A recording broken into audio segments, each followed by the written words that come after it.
शैतान देवरानी। घर की बड़ी बहू सुधा, जो कि बड़ी ही सुशील और संस्कारी थी। सुधा बहुत ही समझदारी से सब काम करती और उसने अपनी सूझबूझ से ही घर को संभाल रखा था, इसलिए घर के सभी सदस्य हर काम में उसकी राय लेते। लेकिन जब देवरानी ससुराल में आते ही हर बात में जिठानी की वाहवाही सुनेगी तो जलन तो कहीं ना कहीं उससे भी होगी। अब अपनी जलन के चक्कर में वो ससुराल में क्या क्या गड़बड़ करती है चलिए देखते हैं। बहू, आज तेरी पहली रसोई है। हाँ देवरानी, तो आज आप खाने में क्या बनाने वाली हैं? जी वो माँ जी जो कहेंगी मैं वही बना दूंगी। अरे बहू, ये सवाल तो तू सुधा बहू से ही पूछ ले। मुझे तो रसोई में कदम रखे भी अरसा हो गया। घर का और रसोई का सारा काम अब सुधा बहू ही संभालती है। मैं तो अब बुढ़ापे में बिल्कुल आराम से रहती हूँ, यहाँ तक कि पानी का गिलास तक नहीं उठाती जी भाभी, आप बताइए मुझे खाने में क्या बनाना है? अरे रितु, तुम्हें जो भी बनाना है तुम वो बना सकती हो, हमें तो बस तुम्हारे हाथ का खाना खाना है। जी ठीक है भाभी। उसके बाद रितु रसोई में खाना बनाने चली जाती है। फिलहाल तो मुझे ये सोचना है कि खाने में क्या बनाऊं। नान और कढ़ाई पनीर बना देती हूँ। उसके बाद रितु खाना पकाती है और फिर सभी को गर्मा गर्म खाना परोस देती है। अरे रितु, एक मिनट, मैं तुम्हें बताना ही भूल गई थी। पापा जी के नान पर बटर नहीं लगाना, उन्हें कोलेस्ट्रॉल की प्रॉब्लम है ना, इसलिए वो घी बटर ये सब नहीं खाते। ठीक है भाभी, मैं आगे से ध्यान रखूंगी। अरे एक बार को सूरज निकलना भूल सकता है, लेकिन हमारी सुधा बहू हमारा ख्याल रखना नहीं भूलती। अरे वही तो, हमारी सुधा बहू है ही इतनी समझदार बस मैं इतनी भी कुछ खास नहीं हूँ। अब आप सभी खाना खाइए, खाना ठंडा हो रहा है। हाँ भाभी, अब सबको खाना परोस दीजिए। ठीक है। उसके बाद सुधा सबको खाना परोसती है और सभी बड़े चाव से खाते हैं। खाना कैसा बना है? सच में खाना तो बड़ा ही लाजवाब है। हाँ रितु, तुमने बहुत टेस्टी खाना बनाया है। हाँ भाई, मानना पड़ेगा, बहू के हाथों में तो जादू है जी शुक्रिया। उसके बाद सभी अपने अपने काम पर चले जाते हैं। थोड़ी देर बाद सुधा अपने कमरे में चली जाती है। मुझे तो मेरी जेठानी बहुत तेज़ लगती है, सबके सामने कितनी अच्छी बन रही थी, और आज मेरी पहली रसोई वाले दिन भी क्रेडिट खुद ही ले गई। मैं घर में नई नई बहू आई हूँ, सबको मुझ पर ज़्यादा ध्यान देना चाहिए था, लेकिन नहीं, सब बस सुधा बहू यही करे जा रहे थे। पहली रसोई वाले दिन ही रितु के मन में जलन की चिंगारी लग चुकी थी। देखते हैं अब ये चिंगारी ज्वाला का कौन सा प्रचंड रूप लेती है।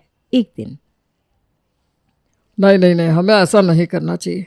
अरे जो मैं कह रही हूँ वो बिल्कुल ठीक है। अरे तुम मेरी बात ही नहीं समझ रही हो, मैं जो कह रहा हूँ हमें वैसा करना चाहिए। तभी वहां पर सुधा और रितु आ जाते हैं। क्या बात है मम्मी जी, पापा जी, आप दोनों किस बात पर बहस कर रहे हैं? आप दोनों किसी बात को लेकर परेशान हैं क्या? अरे नहीं नहीं बेटा, ऐसा नहीं है, बस एक बात है जो हम डिसाइड नहीं कर पा रहे हैं। बताइए ना पापा जी, शायद हम कुछ मदद कर सके। बहू, हम बर्थडे सेलिब्रेशन के बारे में कंफ्यूज हो रहे थे।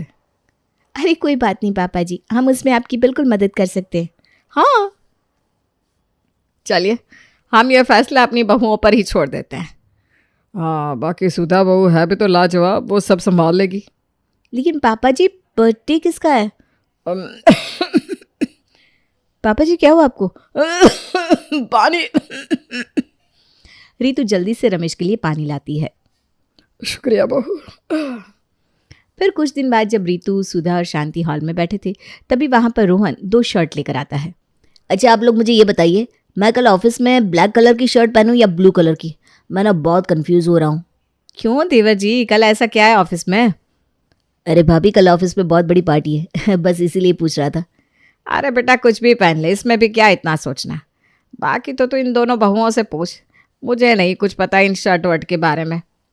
मेरे हिसाब से ब्लैक शर्ट अच्छी रहेगी। लेकिन रितु तुम बताओ, तुम्हें क्या सही लगता है? मुझे ना ब्लू शर्ट अच्छी लग रही है, हमेशा ब्लैक कलर अच्छा नहीं लगता ना। हाँ, लेकिन ब्लैक कलर सब पर सूट करता है। लेकिन ब्लू कलर की भी अपनी अलग ही खासियत है। अरे मैं तो यहाँ पर इनमें से कोई एक शर्ट फाइनल करने आया था, लेकिन आप लोगों ने तो मुझे और भी कंफ्यूज कर दिया। अब मैं सुबह ही देखूंगा। इतना कहकर रोहन वहाँ से चला जाता है। फिर अगले दिन जब रोहन अपने कमरे में रेडी हो रहा था, अरे कौन सी शर्ट पहनूं, चलो ब्लू ही पहन लेता हूँ। रोहन जैसे ही ब्लू शर्ट उठाकर पहनने लगता है, वो देखता है कि अरे इस शर्ट का तो बटन टूटा हुआ है। लगता है मेरे नसीब में ब्लैक शर्ट पहना ही लिखा था। चलो कोई बात नहीं। जैसे ही रोहन रेडी हो जाता है तो वहां पर रितु आती है और उसे ब्लैक शर्ट में देखकर उसका खून खौलने लगता है। ला ला ला ला ला ला ला। रुकिए, क्या हुआ रितु? मैंने आपको ब्लू शर्ट पहनने के लिए कहा था ना, आपने ब्लू शर्ट क्यों नहीं पहनी? अरे वो उसका एक बटन टूटा हुआ था इसलिए। तो आप मुझे बोल भी तो सकते थे, मैं उस पर बटन लगा देती। लेकिन नहीं, मेरी बात तो किसी को माननी नहीं। इस घर में मेरी बात की कोई वैल्यू नहीं है, सब सिर्फ भाभी की सुनते हैं। अरे नहीं रितु, ऐसा नहीं है। ऐसा ही है, भाभी ने इस पूरे घर को अपने वश में कर रखा है। ये तुम कैसी बात कर रही हो? मुझे सब सच पता चल गया। ऐसा ही है, हर कोई जब देखो सिर्फ उन्हीं की बात मानता है। अरे मेरी बात तो सुनो। नहीं सुनी मुझे कोई भी बात। रितु गुस्से में वहां से चली जाती है। कमाल है यार। रितु को यही लगता था कि सुधा ने पूरे ससुराल को अपने वश में कर रखा है, जबकि ऐसा नहीं था। लेकिन रितु के मन में ये बात पूरी तरह से घर कर जाती है और इसी वजह से अब वो जिठानी से चिढ़ने लगी थी। एक बार, अरे बहू, तू रात को खाने में क्या बनाएगी? मम्मी जी मैंने राजमा भिगो दी है, मैं आपकी पसंदीदा राजमा बनाऊंगी। तभी सुधा वहां पर आते हुए कहती है, अरे रितु, तुम भी ना अभी दाल बना लो, राजमा सुबह बना लेना। हाँ बहू, सुधा बहू बिल्कुल ठीक कह रही है। ये सुनते ही रितु बिल्कुल आग बबूला हो जाती है। बस अब बहुत हुआ। क्या इस घर में कभी मेरी मर्जी का कुछ भी नहीं हो सकता? हर बात में सिर्फ सुधा बहू यही चलता रहेगा। रितु को इतना भड़का हुआ देखकर सुधा और शांति काफी हैरान हो जाते हैं। अरे क्या बात है बहू, तुझे अचानक से क्या हो गया? हाँ रितु भाई, क्या बात है, बताओ तो। भाभी आप तो सब जानती हैं, मैं कुछ भी काम करती हूँ या किसी को कुछ भी राय देती हूँ तो कोई भी इस घर में मेरी बात सुनता ही नहीं है, सिर्फ आपकी ही बात मानता है। आपने ऐसा क्या जादू कर रखा है इन पर कि ये आपकी बात के आगे किसी की बात सुनते ही नहीं है? अरे बहू, ऐसा नहीं है। वो मैं राजमा इसलिए नहीं खाती क्योंकि अरे मुझे ना गैस की प्रॉब्लम है और राजमा रात को हैवी हो जाती है। हाँ रितु, बस इसीलिए मैंने तुम्हें मना किया। तुम अभी घर में नहीं हो, तुम्हें घर के तौर तरीके सीखने में समय लगेगा, इसलिए मैं तुम्हारी सिर्फ मदद करना चाहती हूँ, बाकी कोई बात नहीं है। अरे रहने दो भाभी, मैं आपके षड्यंत्र अच्छे से जानती हूँ। हर चीज में आप बस अपनी टांग बीच में अड़ाती हो। लेकिन बहू, सुधा बहू तो तुझसे 1 फीट दूर खड़ी है। मैंने तो कभी उसे अपनी टांग अड़ाते नहीं देखा, ना ही उसके पैर इतने लंबे हैं कि वहां तक पहुंचे और तू गिर जाए। अरे मम्मी जी, ये बस कहावत है। देखा आपने, फिर से भाभी की ही साइड ले रही हैं। एक छोटी सी कहावत पर मुझे कितना सुना दिया। भाभी, आपने घर वालों पर कौन सा काला जादू कर रखा है, बता दीजिए। अरे बहू, मैं बस मजाक कर रही थी ताकि तेरा गुस्सा शांत हो जाए। देखो रितु, मेरी बात समझने की कोशिश करो। नहीं नहीं नहीं, और हाँ, अब आप ना खाना खुद ही बना लो। रितु वहां से गुस्सा होकर चली जाती है। बहू, लगता है छोटी बहू को कुछ बहुत बड़ी गलतफहमी हो गई है। हमें इस बात को सुधारना होगा। हाँ मम्मी जी, मैं रितु से बात करने की कोशिश करूंगी। फिर अगले दिन जब रितु अपने कमरे में रेस्ट कर रही थी तब सुधा उसके कमरे में जाती है। भाभी, आपने दूसरों को अपने वश में कर रखा होगा, लेकिन मेरे ऊपर ये सब नहीं चलेगा। आप बिना पूछे मेरे कमरे में कैसे आ गई? अरे मैं तो पैरों से आई। सब पैरों से ही आते हैं, हम कोई हाथों से नहीं चलते। रितु, मैं तुमसे यही बात करने आई हूं कि तुम बिना वजह मुझे गलत मत समझो। हम दोनों को अच्छे से रहना चाहिए। मैं आपकी मीठी बातों में नहीं आने वाली, मैं आपके षड्यंत्र अच्छे से जानती हूँ। अरे, मैं तुमसे आराम से बात कर रही हूँ और तुम बार बार मुझ पर इतने बड़े बड़े इल्जाम लगा रही हो। आप ऐसे काम करेंगी तो इल्जाम तो लगाऊंगी ना। देखो रितु, अब तुम्हारा बहुत ज्यादा हो रहा है। अभी तो मैं आपके लेवल तक पहुंची ही नहीं हूँ। बस रितु, बस भाभी। और इस तरह दोनों देवरानी जिठानी में तू में काफी बढ़ जाती है और शोर सुनकर शांति वहां पर आती है। अरे बहू, और तुम दोनों बस भी करो। मम्मी जी देखिए ना, रितु मेरे ऊपर क्या क्या इल्जाम लगा रही है। हाँ, अब फिर से चिकनी चुपड़ी बातें करके मम्मी जी को अपनी साइड कर लोगी। अरे हाँ, चिकनी चुपड़ी बातों की तो जरूरत भी नहीं है, क्योंकि आपने इन सबको अपने वश में जो कर रखा है, ये तो आपकी साइड लेंगे ही। अरे बहू, अब बस भी करना, ऐसा कुछ भी नहीं है। तू क्यों इतना सोच रही है? देखा, मैंने कहा था ना। शांति रितु को समझाने की बहुत कोशिश करती है, लेकिन वो कोई भी बात नहीं समझती। उसके बाद सुधा और शांति दूसरे कमरे में चले जाती हैं।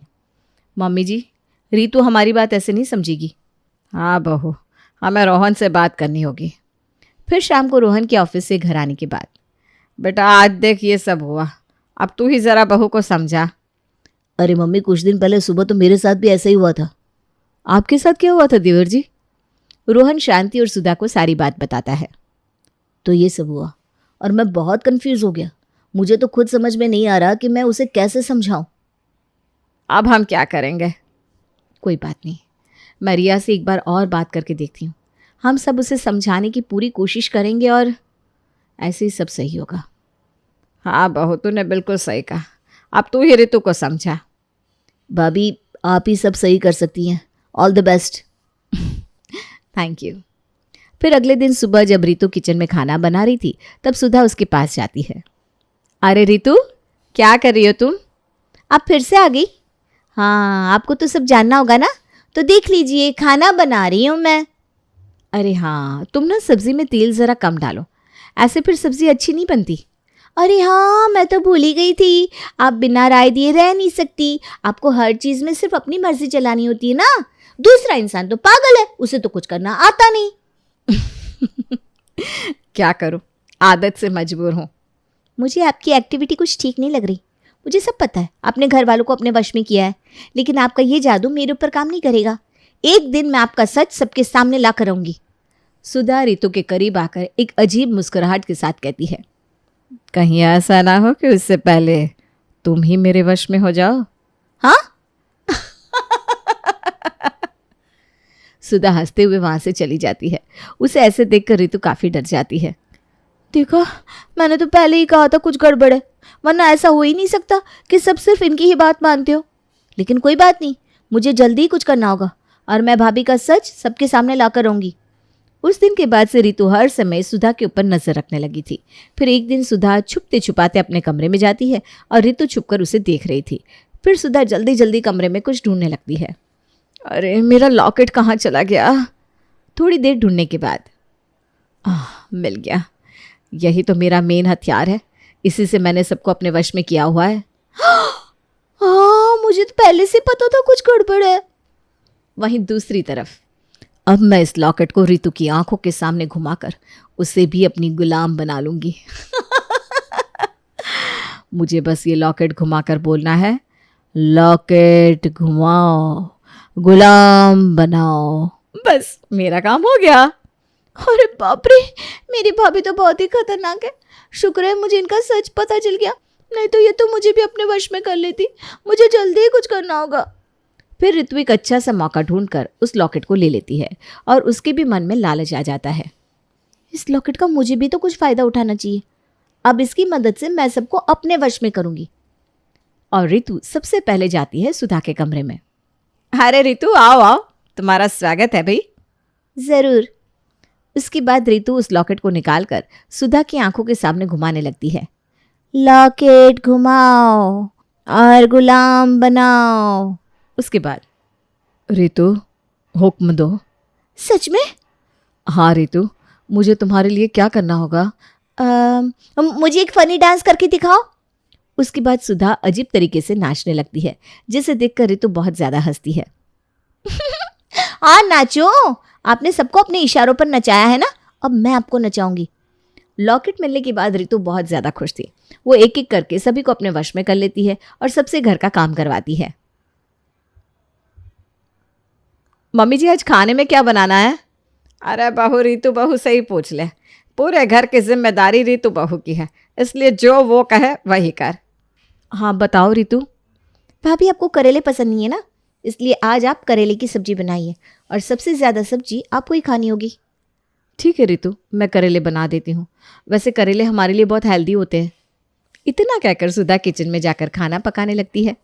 आखिरकार मुझे भाभी का सीक्रेट पता चली गया, अब मैं उनसे पूरा बदला लूंगी।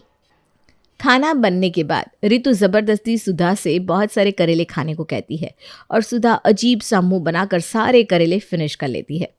शाबाश भाभी। इस तरह रितु सबसे अपने काम करवाती और कभी कभी उन्हें बहुत ज़्यादा परेशान भी करती थी। फिर अगले दिन सुबह, बहू मुझे कुछ काम से बाहर जाना है, मैं जल्दी ही वापस आ जाऊंगी। ठीक है मम्मी जी।